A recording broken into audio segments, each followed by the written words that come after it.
네, 안녕하세요. 대기업의 김지현입니다. 이번에 상반기는 광무는 이 영업이 이 적자를 보았지만 이와 반면에 이 당기 순이익은 이 천억이 넘는 이 수익을 보여주었습니다. 그래서 오늘 영상에서는 이러한 이 실적 상반 관계에서 이 앞으로는 어떠한 부분에 대해서 집중해야 할지 다뤄보도록 하겠습니다.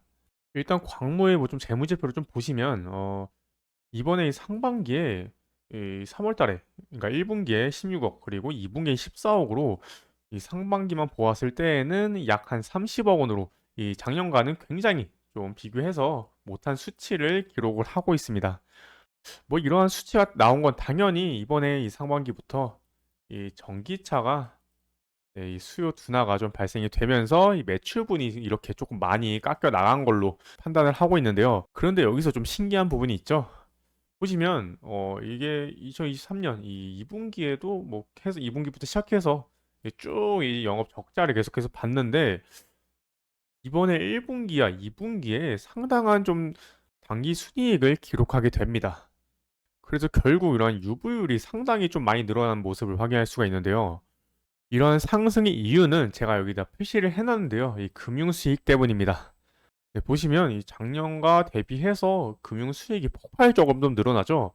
이게 225억에서 1686억 원으로 거의 한 7배 이상 늘어나는데 이걸로 봤을 때는 정확하게 왜 수익이 났는지 알 수가 없는 상황입니다. 그래서 조금 더 디테일하게 좀 살펴보았습니다. 정확히는 이 단기순이익, 이 공정가치, 이 금융자산 이익인데요.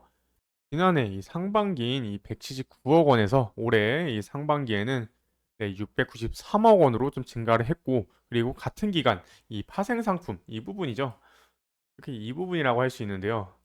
보시면 이 117억 원에서 아니죠. 11억 이 7천만 원에서 이 누적 이 수치인 이 496억 그리고 이 위에는 483억으로 이 부분이 엄청나게 좀 많이 상승을 해서 결국 이 단기 순이익이 엄청나게 좀 흑자를 기록하게 된 겁니다. 그렇다면 이게 이 광무가 이 투자를 엄청나게 좀 잘해서 증가를 한 걸까요? 과연 어떻게 이렇게 된 걸까요? 그 이유는 이 엔캠의 이 주식에 대한 이 TRS로 이 풀이가 되고 있습니다. 이 총 수입 이 수합 계약이라고 하는데요. 이게 설명은 좀 복잡한데 그냥 뭐 주식이랑 비슷하다고 보시면 됩니다. 왜냐면 이게 이 계약일로부터 해서 이 12개월 이 지난 후에 이 가격을 봤을 때 이게 원래 이 계약을 했던 것보다 더 높게 이 가격이 형성이 되면은 그만큼 이 차익을 얻게 되거든요.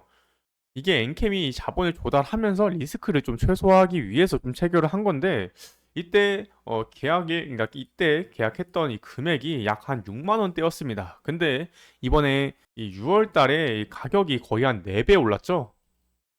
네, 거의 한 4-5배가 올라서 결국 이렇게 좀 높게 가격을 좀 형성해서 약 한 1,081억 원을 수령을 하게 된 겁니다. 이게 엄청난 수익이죠. 그래서 회사는 지금 이 유보율이 굉장히 좀 높아지고 있는 상황입니다. 보시면 이 2023년 이 4분기 이때보다 거의 한 2.5배가 이 상승을 한 걸 볼 수가 있죠. 그리고 이러한 부분이 현재 이 긍정적인 부분도 있고 이 부정적인 부분도 있습니다. 물론 당연히 회사가 이러한 이 보유 자금이 늘어났기 때문에 좋은 건 맞습니다만 결국에는 영업이익 측면이 가장 중요합니다. 영업이익이 늘어나야지 꾸준하게 계속해서 돈을 벌 수가 있기 때문이죠. 그래서 이러한 영업이익 측면에서 전혀 지금 개선이 안 되고 있는 상황입니다. 뭐 이 부분 당연히 지금 이 전기차가 수요 둔화로 지금 적자를 계속해서 이어나가고 있는 건데 이러한 부분은 결국 이 관계 회사인 이 엔캠과의 이 매출이 많이 연관되어 있어서 결국 엔캠이 매출이 급격하게 좀 상승을 하게 되면 결국 광무에게도 그런 영향이 올 수 있기 때문에 이 부분을 조금 기다려야 할 것 같고요. 그래서 이 긍정적인 부분이 적자를 계속해서 좀 기록을 하게 되더라도 결국 이 전기차 수요가 다시 상승할 때까지 이 기다릴 수 있는 이 자금이 현재 이 뒷받침을 해줄 수 있습니다. 그리고 이 앞으로 이 준비를 하기 위해서 결국 이 사업에도 투자를 할 수가 있겠죠. 그래서 결국 이 광무가 이 돈을 이러한 부분에 이 사용을 하느냐가 가장 중요한 부분입니다. 그래서 여기서 좀 집중해야 될 부분이 만약 이게 회사가 아닌 좀 다른 용도로 좀 사용이 된다면 부정적일 수 있는 부분이라서 이후에 계속해서 이 추적 분석을 해 보도록 하겠습니다. 그리고 이 주가는 아직까지는 이전에 이 상승했던 이러한 부분이 현재 매물대로 좀 작용이 되면서 네, 이러한 저항을 좀 막고 계속해서 좀 이 조정 구간 보여주고 있는 상황입니다. 뭐 이전에는 이 2차 전지와 그리고 이 리튬 관련해서 계속해서 좀 상승을 했던 만큼 결국에는 2차 전지 산업이 이 긍정적으로 바뀌었을 때 이 엔캠의 이 매출과 관련해서 결국 이 광무의 매출이 어떻게 성장을 하냐에 따라서 이러한 주가 부분이 모멘텀이 있을 걸로 지금 판단을 하고 있으니까요. 이후에도 이 주가 흐름 계속해서 한번 지켜보도록 하겠습니다.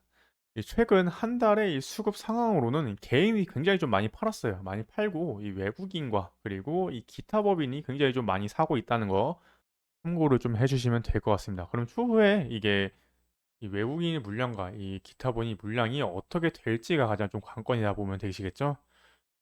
따라서 앞으로는 광무의 이 유보 자금이 어디에 사용이 되는지 그리고 그에 따른 2차 전지 시장에는 어떠한 이러한 파급력을 가져올지 계속해서 저희 대기업과 함께 분석 체크하시죠. 감사합니다.